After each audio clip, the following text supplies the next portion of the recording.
क्या हो अगर जो हम सदियों से कथा कहते आए हैं वह वास्तव में किसी समय की हकीकत थी? क्या हो अगर रामायण और महाभारत कवियों की कल्पना नहीं, किसी टूटे हुए इतिहास की अधूरी स्मृति हो? हमने इन ग्रंथों को पूजा में रखा, पाठ में बांधा और विश्वास में ढक दिया, लेकिन शायद हमने कभी उनसे यह सवाल नहीं किया, क्या यह सब सच में घटा था? आज की यह कहानी देवताओं की नहीं है। आज की यह कहानी उन निशानों की है जो अब भी धरती पर बिखरे पड़े हैं। क्योंकि अगर यह सब केवल कल्पना थी, तो फिर राम से जुड़ी सैकड़ों जगहें भारत में क्यों मिलती हैं? अयोध्या, चित्रकूट, नासिक, रामेश्वरम, ये नाम केवल धार्मिक स्थल नहीं है। ये एक यात्रा के पड़ाव हैं। एक ऐसी यात्रा जिसका मार्ग आज भी नक्शे पर मौजूद है। और अब जरा सोचिए, अगर कोई कवि केवल कल्पना से इतनी सटीक भौगोलिक श्रृंखला बना सकता था, तो फिर वह कवि नहीं, प्रत्यक्षदर्शी भी हो सकता था। अब आइए महाभारत की ओर। कुरुक्षेत्र, आज भी वही धरती, वही समतल मैदान, वही दिशा, लेकिन एक प्रश्न अब भी वहीं खड़ा है। क्या यह केवल प्रतीकात्मक युद्ध था, या फिर वह युद्ध वास्तव में लड़ा गया था?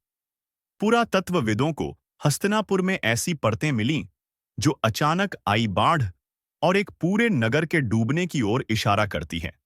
और महाभारत में हस्तिनापुर के उजड़ने का वर्णन पहले से मौजूद है, या फिर इतिहास का एक दबा हुआ अध्याय? अब जरा द्वारका को देखिए। समुद्र के नीचे पत्थर की दीवारें, सीढ़ियां और नगर जैसी संरचनाएं, वही द्वारका जहां श्री कृष्ण का राज्य बताया गया है। वैज्ञानिक कहते हैं यह प्राचीन बसावट हो सकती है, लेकिन ग्रंथ कहते हैं यह एक पूरा नगर था। तो फिर प्रश्न यह नहीं है कि समुद्र के नीचे संरचना है या नहीं।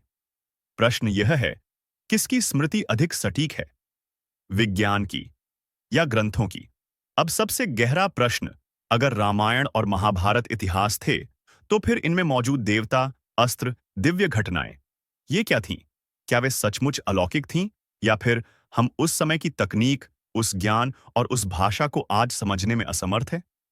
क्योंकि इतिहास जब बहुत पुराना हो जाता है, तो वह चमत्कार बन जाता है। और शायद जिसे हम आज दिव्य अस्त्र कहते हैं, वह किसी समय उन्नत विज्ञान रहा हो।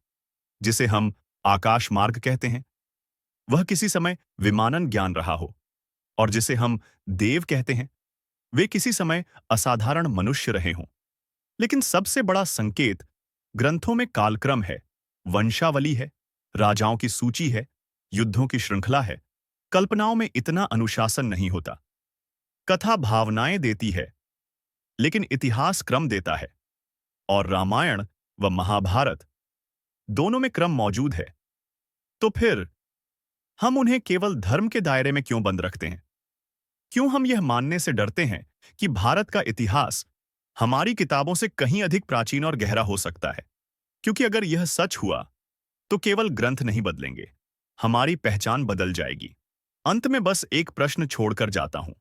अगर ये केवल कथाएं थीं, तो इतनी सदियों तक एक जैसी स्मृति कैसे जीवित रही? और अगर ये इतिहास थे, तो हम अब तक सच से दूर क्यों रहे? अगले भाग में हम उन प्रमाणों तक जाएंगे जो चुपचाप पड़े हैं, लेकिन बहुत कुछ कह रहे हैं। क्योंकि शायद हमारे महाकाव्य कहानियां नहीं थे, वे हमारा भूला हुआ इतिहास